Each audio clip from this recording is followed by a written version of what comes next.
Giuseppe Garibaldi was a military leader who led a movement that united Italy. He stood in opposition to the oppression of the Italian people, and his revolutionary instinct inspired people on both sides of Atlantic. He lived an adventure life, which included stints as fisherman, sailor, and soldier. His activities led him into exile, which meant living for a time in South America and even at one point in New York. Giuseppe Garibaldi was born in Nice to Giovanni Domenico Garibaldi and his wife Maria Rosa Nicoletta Raimondo.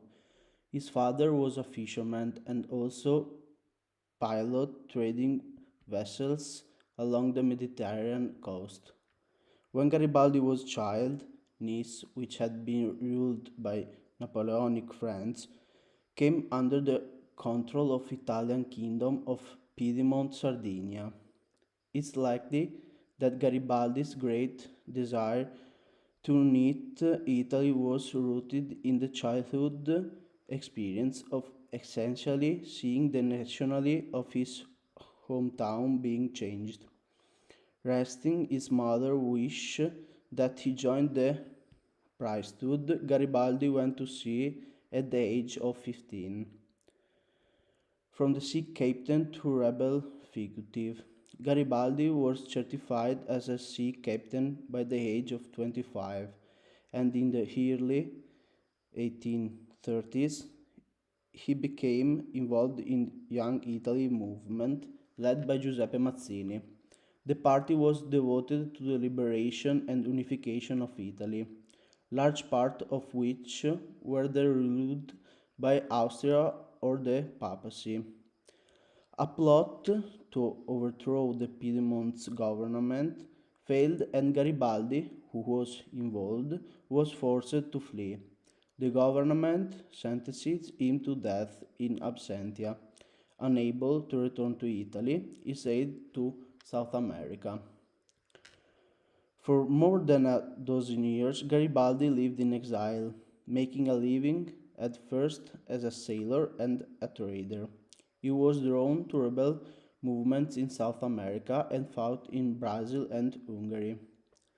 Garibaldi led the forces that were victorious over the Hungarian dictator, and he was created by ensuring the liberation of Hungary. Exhibiting a keen sense of the dramatic, Garibaldi adopted the red shirts worn by South American gauchos as a personal trademaker. In later years, his billowing red shirts would be a prominent part of his public image. He met and married a Brazilian freedom fighter, Ana Maria de Jesus Ribeiro da Silva, known as Anita. They would have four children, Menotti, Rosita, Teresita, and Ricciotti. They returned to Italy. While Garibaldi was in South America, he stayed in touch with his revolutionary colleague Mazzini, who was living in exile in London. Mazzini continually promoted Garibaldi, seeing him as a rallying point of Italian nationalists. As the revolution broke out in Europe, Garibaldi reunited from South America. He landed in Nice along with his Italian legion, which consists of about 60 loyal fighters. As a war and rebellions broke and rolled Italy, Garibaldi commanded troops in Milan before having to flee to Switzerland. Garibaldi intended to go to Sicily and join a rebellion there, but he was instead drawn into conflict at Rome.